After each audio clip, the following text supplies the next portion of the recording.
So my name's Mike Thomas and I'm the Head of Economic Development with Blacktown City Council. My role is to work with the local business community and to support business development and growth. I've pretty much done that for most of my career, although having spent some time working in not-for-profit as well. Well, I think traditionally probably the local government, and not just Blacktown, hasn't really engaged that much with the business community. So I'm finding when I go out and work with businesses, they're very sort of receptive, very interested in what the council can do to support them.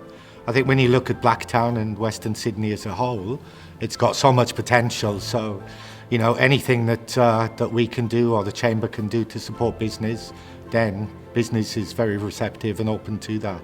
I mean, it's a strong relationship, and it has to be honest, because the Chamber's representative of the local business community. So it's a way for us to engage with one organisation that represents, I guess, the voices of the business community. The business community really has been calling out, maybe even shouting out for some sort of specific business development and training for a number of years. So through sponsorship of Insurance Australia Group and a partnership with the Chamber, then we've recently appointed a contractor to deliver 2 structured business programs over the 2020 calendar year. And what that's going to do is look at their business from a much broader perspective, and they can learn from others.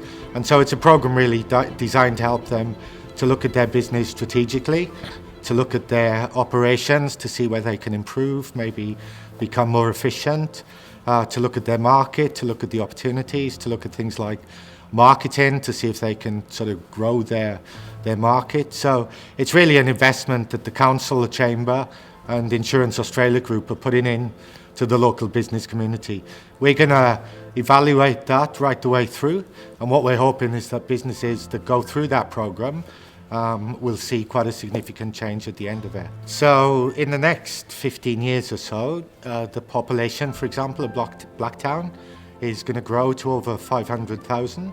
So 500,000 people, that's massive. That's going to make it one of the largest local government areas in the country. So, for example, in Blacktown, the leisure and the visitor economy side of things, the growth potential with restaurants and cafes and things like that. So with 500,000 people coming on board, and you know, people coming into Blacktown to work on a daily basis, there's going to be so much potential for businesses in those particular sectors to grow. The Sydney Motorsports Park, Featherdale and the Sydney Motorsports Park, they're bringing in a lot of people. They're going to attract a lot more, and when you package that with the new Sydney Zoo, then you know it's an opportunity for people to come out and not just spend half a day here, but maybe spend a couple of days.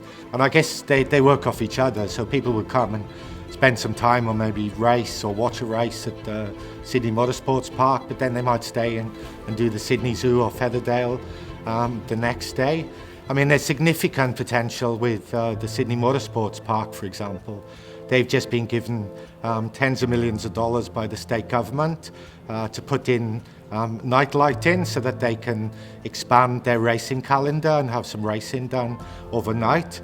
They're also looking at developing an innovation hub similar to what's in Silverstone in the UK. So it won't be just a place for someone to come and visit and watch the races. It'll be a place where people can actually come and work. People can come and study, and people can come and innovate as well. So, you know, significant potential. I mean, the basics of economic development is the free movement of goods and services and people. So it's really infrastructure around that. From an economic development point of view, the airport is a real godsend because it'll bring people in. You know, building more infrastructure around that when you think of, you know, educational institutions like the Australian Catholic University, the growth of TAFE, and others. It's really capitalising on that and making sure that, I guess, we maximise the opportunities. And I think, you know, looking towards the future, there's going to be a lot of infrastructure development, a lot of planning, and so Council listening and engaging with the business community through the Chamber to see that we get that right, to see that things are sort of put into place that will not just last for the next few years, but last sort of right into the future. And I think the Business Chamber as well is a partnership between the Business Chamber and the business community. So it's listening to what the business community have to say, listening to their aspirations, and as a chamber trying to encapsulate that and trying then to report that back in a way to council that sort of, makes sense and sort of allows the growth to happen in a very sort of partnership enhanced way.